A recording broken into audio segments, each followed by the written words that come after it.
Coup de massue maintenant pour les producteurs de fromage et de crème, et plus généralement les producteurs de lait en France, parce que la Chine a annoncé hier qu'elle instaurait à partir d'aujourd'hui, ce mardi, des droits de douane sur ces produits en provenance d'Europe, droits de douane qui peuvent même dépasser les 40%. Alors, on va vous donner l'ensemble des chiffres et on va vous expliquer ce qui s'est passé avec nos éclaireurs. Et c'est Fanny Wegscheider qui est avec nous pour nous donner les différents chiffres. Expliquez-nous, Fanny, de quelle manière les producteurs français vont être touchés. Eh bien, voici ce qu'a annoncé le ministère du Commerce chinois. Il va imposer à partir d'aujourd'hui, c'est la date d'entrée en vigueur, des taux des droits de douane donc, qui vont aller de 21,9% au double pour certains produits laitiers, des crèmes, des laits ou encore des fromages importés en Chine par donc, des exportateurs européens. Et cette décision, elle devrait devenir finale, définitive. Donc les taux pourront encore varier au 21 février 2026. Donc pour l'instant, ce sont des taux provisoires. Voici les produits qui sont spécifiquement concernés.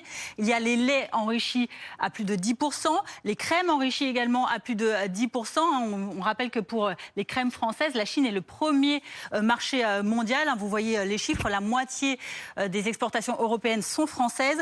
Il y a également les fromages frais, les fromages transformés, les fromages bleus qui sont concernés par ces hausses de droits de douane avec 6 000 tonnes, vous voyez, de fromages exportés par la France en Chine. Alors si on regarde également dans le détail, ces taux, ils varient en fonction aussi des pays concernés. On remarque que sur les plus bas taux, par exemple, c'est une entreprise italienne qui est concernée, pour aller pour les plus hauts taux à certaines entreprises donc, de produits laitiers belges, néerlandais ou encore plus largement d'autres pays européens. Alors ces droits de douane, Fanny, ils ressemblent clairement à des mesures de rétorsion de la Chine envers l'Europe. Oui, regardez ce que dit justement le ministère chinois du Commerce. Il dit que les autorités d'enquête ont établi que les produits laitiers européens concernés bénéficient de subventions, alors que l'industrie chinoise, elle, des produits laitiers, subit des préjudices substantiels. Le ministère qui ajoute qu'il fait un lien, qu'il constate un lien direct entre ces deux éléments, les subventions européennes et les préjudices chinois. Alors regardez, il y a ce contexte, évidemment, justement, on parlait de ces subventions. Eh bien, il y a eu des enquêtes qui ont été menées depuis l'été 2024 par la Chine.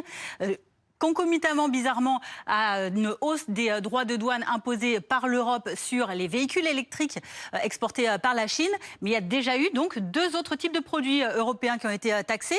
Les porcs, notamment, c'est entré en vigueur la semaine dernière, avec des taux allant d'environ 5% à 20%. Ils ont été revus à la baisse par rapport au premier taux qui avait été proposé.